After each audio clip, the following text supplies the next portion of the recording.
Howdy folks, Hellcorrex here, and welcome to Thoughts from the Inner Sphere. And this is episode 29, and today we're going to talk about the Jagermech.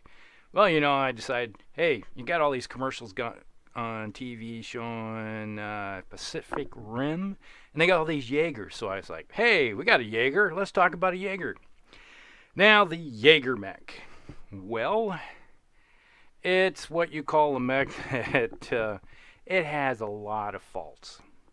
And a couple good things in it, but overall, most people think this mech just royally sucks. And very seldom do you ever see it on the battlefield. And the reason for that is armor. Just plain and simple. The firepower it can dish out, it can do it at a fairly long range, but the moment this thing attracts any attention, it disintegrates. Because when you only have a little bit of armor, well, you disappear really quick. Now, let's just talk about this thing.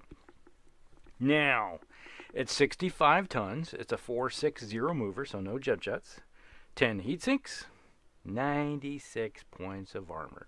There are light mechs out there that have more armor than this thing. And this is 65 tons, so you got mechs that are half its weight that has twice as or equal to the same amount of armor. So that's only 6 tons. And now we get into the weapon systems. 2 AC5 with 2 tons of ammo, and 2 AC2s with a ton of ammo, and 2 medium lasers. Alright. Yep. A moment of silence as we watch the Jagermech burn. Alright. What do you do with this thing? Well, the whole purpose of the Jagermech is that it's a anti-aircraft mech. Its whole job is not to be on the front line. It shouldn't be shot at unless it's the aircraft that are shooting at it. And that's plain and simple what its role is. But in the standard game system, there is no benefit for that in the game, really. And that's where its main drawback comes from. Now, you park this thing someplace like I showed in this video. You see it sitting on a hilltop, and it's just sitting there raining down fire on anything that's flying around. And, it supposedly has, great radar systems on it for shooting at aircraft. Why doesn't the rules ever reflect that? Why shouldn't, it's like, against aerial targets, it has a +1 to hit because of its sophisticated radar system or something like that. That would actually improve and actually see this thing. But how many times have you really seen anything that's flying on the map in Battletech? A lot of games, even when I go to the conventions, it's always ground pounding. It's like, wow, somebody brought in some vehicles, in this scenario. It's like, that's a rarity even there to see vehicles. So that is one of the problems you have with the Jaeger. It has a specific role, but when you don't have anything for it to do its role with, it's forced to sitting there shooting at other mechs and vehicles on the battlefield. And when you do that, it's like, look at that. That's a Jaeger. Oh, you're within 20. Oh, you had to get within 18 to shoot at us with those autocannons, those AC5s. Oh, we have all these LRMs. All right, everybody, target the Jaeger. Let's get rid of this little annoyance real quick. In usually 1 or 2 turns, and it's a scrap pile. Because with no armor, it just disappears. Because when you look at it, center torso, 16, 20. So all you do is 16 points of damage, and it has no more armor on its front. So if a couple good salvos from a couple LRM-20s, or even 3 LRM-20s, or 15s, and suddenly this thing is like, oh, okay, I'm going to have to pull back. So what do you do with this thing? Well, you find yourself someplace in some heavy woods on a hill, and you sit there and look for targets. Now, if you have no aerial targets to shoot at, which its primary role is and function in the game, you're forced to shoot at stuff that's on the ground. So you have 2 AC2s and 2 AC5s. And with this limited amount of armor you have, I'm usually, when I play a Jaeger, I try to stay outside of 21 if possible because I don't want anybody shooting back at me, and I'm just plinking away. Now, a good story is when we had one game, there was a Highlander. Yeah, I think it was a Highlander. That was, no, was it Highlander? Yes, it was in 30-50 range, and it had the Gauss cannon. That's what I remember. All right, and this Jaeger was sitting clear across the map, fires with his 2 AC2s, hits with 1, rolls where to hit, hits center torso, chance of critical, rolled snake eyes, and then proceeded to roll boxcars and took out the engine of a brand new mech with only 2 points of damage. That's a rarity, but it can happen. So this mech can take out more of its battle value through luck, sheer luck. Otherwise, it's just a nuisance mech. And it's nothing more than a very long-range machine gun. Alright? So, you park this mech someplace in some heavy woods, don't move, and sit there and just plink away. And try to stay at the longer range, where nobody will notice you. Alright? You're seeing a trend here.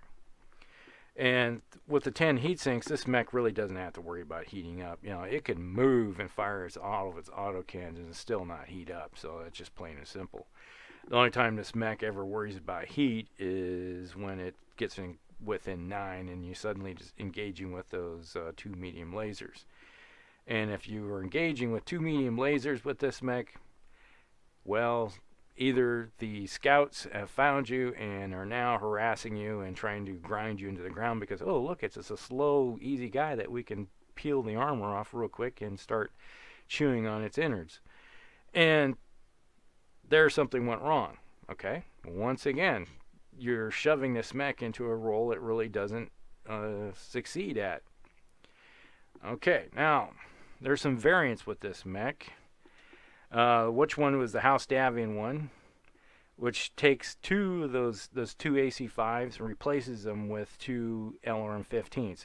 Suddenly you got a little more firepower with this thing and a slightly 3 more hex range or inches of range with this 2 LRMs with 2, if I look exactly, yeah, it's 2 tons of ammo with that, so 1 ton for each launcher, so it can fire for 8 turns. Then it goes into, says a couple extra tons, and it throws it into armor. So you're now at 128. So yeah, 128. And that's a little bit better. You know, 32 more points of armor is nothing to sneeze at. It's helpful, but still, I think that version is a much better version than with the AC5s. All right. Any way to succeed in giving yourself a little bit more armor and a little bit more firepower, so much the better.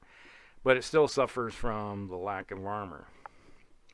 Now, we have in the past, after that successful run with the AC2s, we do have one variant that we usually run around in our games, where you take the AC5 and replace it with another set of AC2. So it's running around with 4 AC2s and a couple, you know, and then you throw, was it 7 more tons?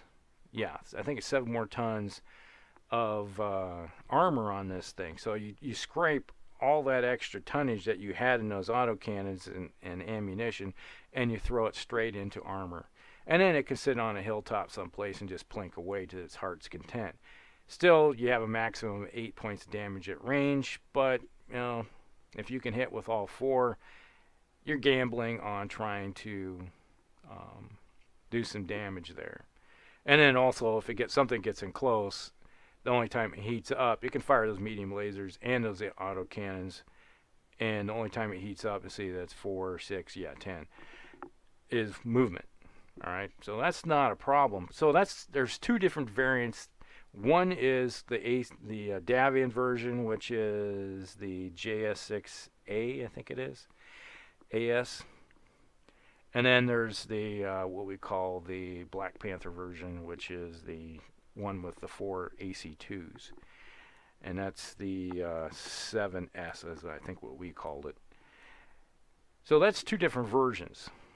And I like using that version is once again, parking on a hill. And when we play our games, we do have games where we got helicopters and that kind of VTOLs running around the board, and you're providing, because usually you're fighting planetary defense forces. You're not all the time going to be facing mechs. You're going to be facing tanks and vehicles, because a house, it's a lot cheaper. This is going back to the mercenary campaigns, is when you're playing in a mercenary campaign, you're going to see more vehicles and more, that'd be VTOLs, because a house wants to save money and not put all of its expenditures into really expensive battlemechs.